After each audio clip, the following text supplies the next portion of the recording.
Hello everyone, my name is Cole and I'm one half of Alt Cine together with my partner Simon. And together we build weird and wonderful rigs.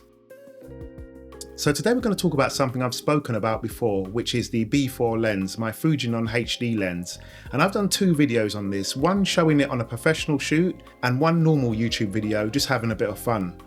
But I've been asked a lot of questions about this lens lately, so I'm going to try and break it down on how I use this. Now before we get started, we have a special guest on the video today, James and Camera. Now James was one of the guys I started watching when I first got into B4 lenses, and there was so much information on his channel, and we're going to look at all the things that an expert has to say on B4. Once he's finished, then we're going to look at the way I use it, because it is slightly different to the way James uses it. It's a bit more run and gun and a bit more ghetto, but I think it still works.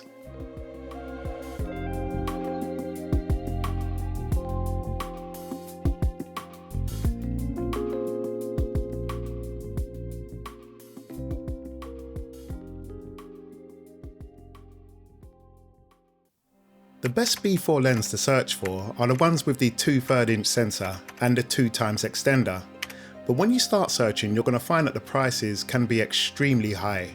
And this is due to a number of factors. They've always been quite high for what they are, but also because of the social media effect. But the ones with the 2x extender, or the doubler, as you'll learn later, are the ones to have. Now you can also remove the 2x extender and go for a standard B4 mount lens, and these are considerably cheaper, but these are much harder to work with because they'll barely cover the sensor and your image can appear quite soft. So let's let James and Camera explain what's going on.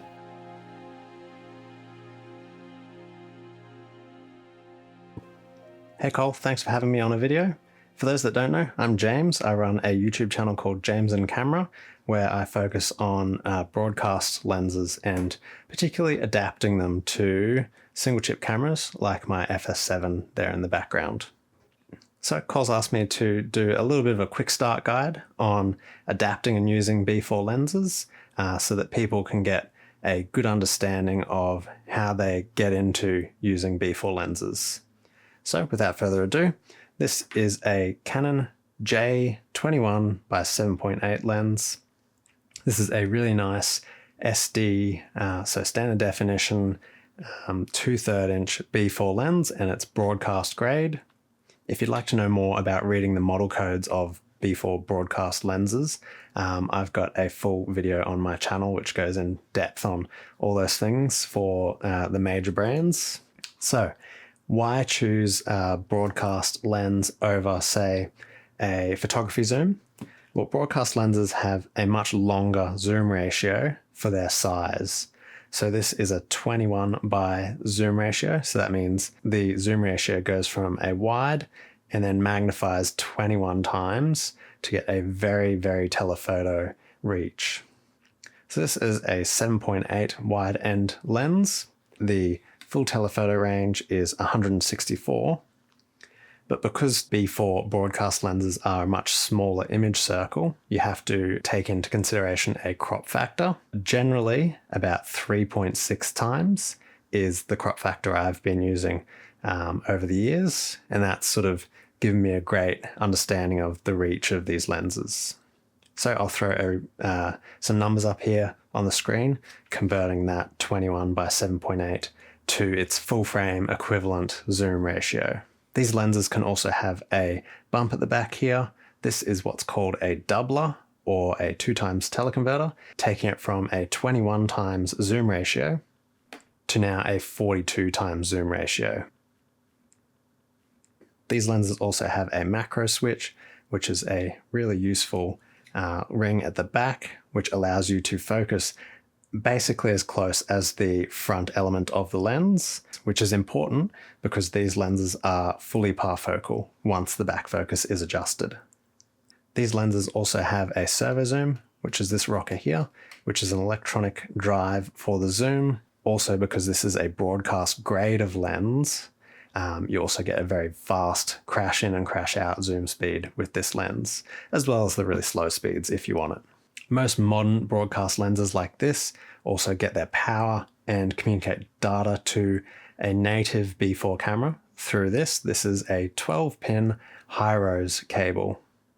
So when adapting a broadcast lens to a single chip camera, like I've got there in the back, we can power the servo zoom of this lens by a D-tap to 12-pin high-res cable. So this is a simple D-tap to 12-pin high-res cable that plugs in to the cable that comes out of the lens, and it snaps in just like that. So this is a basic and pretty affordable cable, the D-tap to 12-pin high-res. It just does power for the servo zoom and power for any zoom demands you plug into the bottom. It doesn't do any other electronics, as in it doesn't do the start, stop, record or any of the other buttons on the lens. So it's purely just for the servo zoom motor, and if you plug in a zoom demand, that will work as well. The other option, and considerably more expensive, is this one. So we have D-tap 12-pin high-res, same again, but out of the 12-pin high-res we also have a lank cable with a little box here that converts the signal, that allows the start-stop trigger from the hand grip on the B4 lens to do a start-stop trigger on a lank compatible camera. So this cable I've got here is a Canon and Sony camera specific cable. So it's designed for Canon and Sony cameras. They also make one for Panasonic cameras, and I believe they also make an Arri and Red one as well. When adapting a B4 lens to a single chip camera, it needs to be optically corrected for it to give a nice, clean, high quality image essentially. When adapting to a single chip camera, like my FS7 in the back, without correcting those slight shift in focal planes, you get smearing in the image, or what's called spherical aberrations. And those spherical aberrations look like haze or a lot of fuzzy aberrations around objects, particularly when shooting the lens wide open to f5.6. Without correcting it, you get a very murky, hazy image. To counteract this, there have been optical correcting adapters made. This is a very popular, very common one. This corrects that RGB focal plane offset and puts them all on a single focal plane for a single sensor camera. Very important if you want sort of the highest quality of image possible. These are very expensive adapters, but if you're looking to use B4 lenses for the majority of your shooting, or you're really serious about it for a long time purpose, then one of these is a good investment. So an optical correcting adapter is sort of the gold standard of adjusting those RGB light offsets and combining them to a single focal plane. But there's other options. If you're on a budget, the doubler on some lenses also offers some optical correction. It's not quite as good as a proper, very well calibrated optical correcting adapter, but it offers about 70% of the same effect. So if you're on a budget and all you have is a basic pass-through adapter, but you have chosen a lens with a doubler, you can add the doubler into the image path, and that will correct about 70% of the spherical aberrations present in the projected image path. So that's a great option if you're just on a budget. With that knowledge, you should be able to choose a suitable 2/3 inch B4 lens and either use an optical corrector or a basic pass-through adapter to adapt it to your single chip camera.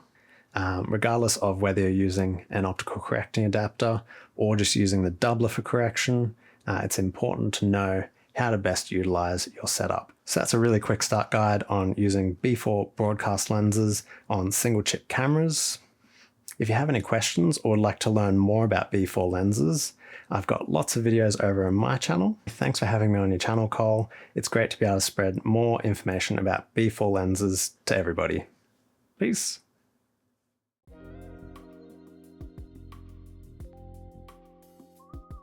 Okay, so we heard from James there, and we have a wealth of information. Again, go over it, get a notepad and pen and write down certain bits which you need in terms of which lens to buy, what to look for, because it really is a minefield out there when it comes to B4 lenses.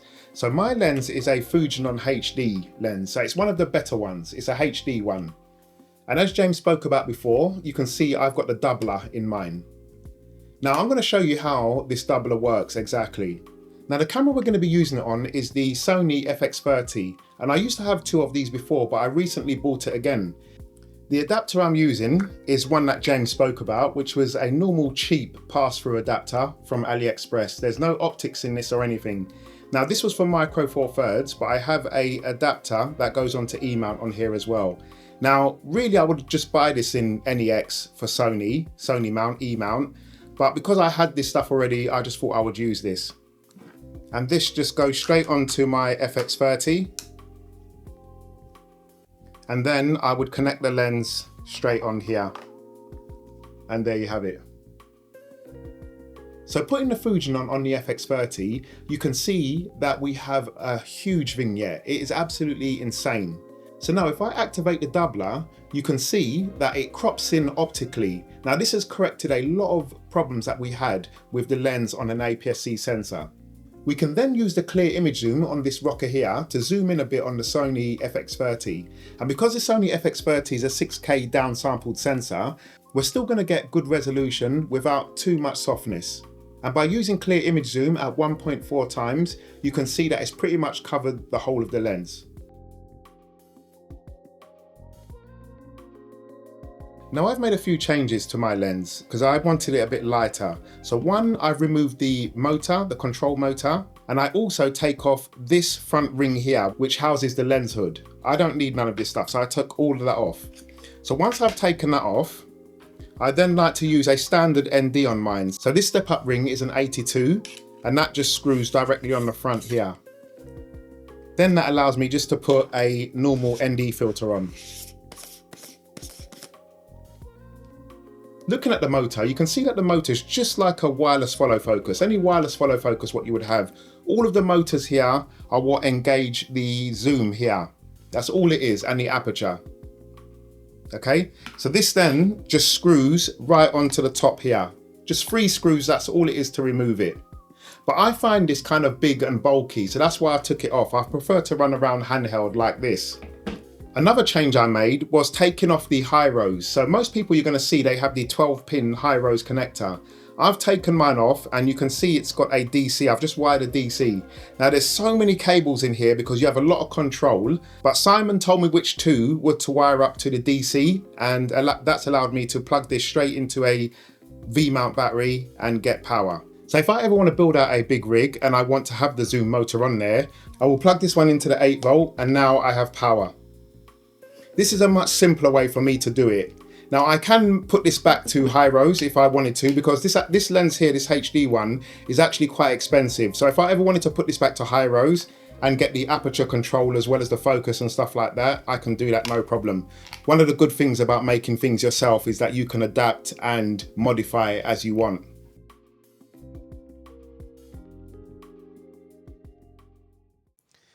So here we have the Fujinon HD B4 lens on the Sony FX30, and we're about to make it parfocal. I've got my lens support here to make sure the lens is properly supported. These are quite long, so make sure you support your mount on your camera. And this is one of the tips that James gave. Okay, so now we're gonna make this parfocal. So first of all, I wanna activate the doubler. And let's zoom out. Let me just make sure that I want to just use my clear image zoom to get rid of those black edges. That's done. Okay, now we're going to zoom right in to the focus chart. Let's just zoom right into the bottom there. And now I'm going to focus in on the focus chart. Now you can use focus peaking if you want, but once you've got that focused, and make sure your lens is wide open as well, okay? Make sure you do this wide open. I'm at f1.8 now. And then when you've done that, you zoom all the way out, and I'm going to use my zoom on this screen to check the focus on this one. And it's only the center, which is just a little bit on the center, which is in focus. So I'm going to use my back focus adjustment now, this little macro adjustment here. And I'm just going to turn this until I get a lot more focus. Now you can see it's nicely in focus. You might have to do this a couple times. So I'm going to zoom back in again. And then just focus up this one. And then let me zoom out. Yeah, and now we're good. So once you understand it, you can easily, work out how to focus these lenses and get them parfocal. I think it just needed a little bit more there. But now we're parfocal. So let me just crop out of that, and that's it, we're done. Simple as that. Okay, so let's go ahead and talk about the footage with a basic £25 pass-through adapter.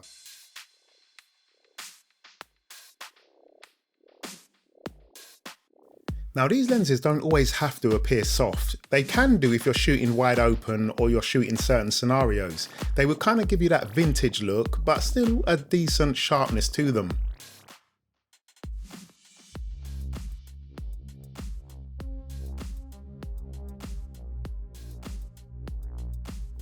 Stepping down to f5.6 or around there will give you a really nice sharpness and something that you can really use in a lot of productions.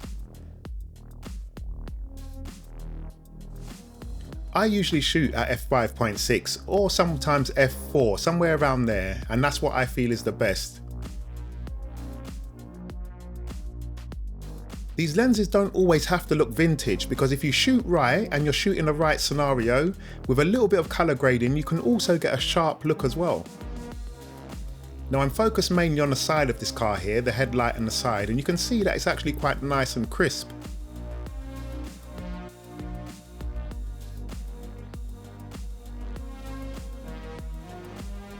This was shot on a very hot day, and you can see at f1.8 it's decent, it's reasonable, but you can see it's got a little bit of softness to it. And if we look up in the top right hand corner, we can see some chromatic aberration as well. This is a high contrast scene.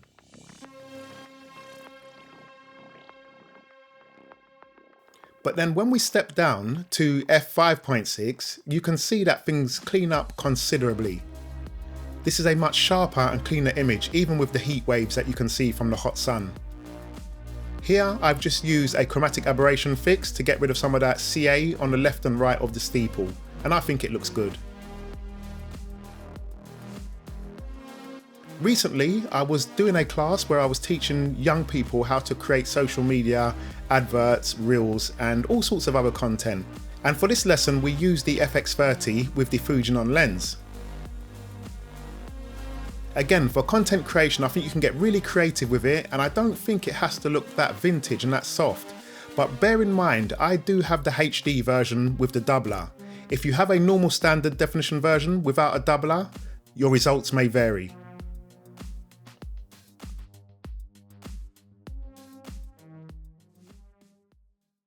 So the best way to go is a HD version with a doubler, but this can be very expensive. If you buy the standard definition version and you buy an adapter, it could still work out equally as expensive. Unfortunately, there's no way around this now as prices have risen, but this is a very cool lens. It's something that you can really get creative with, but like everything in the camera industry, it's going to cost you a bit of money. So take care guys, any questions, leave it in the comment section down below, and don't forget to check out James and Camera in the info. Take care and I'll see you later. Bye.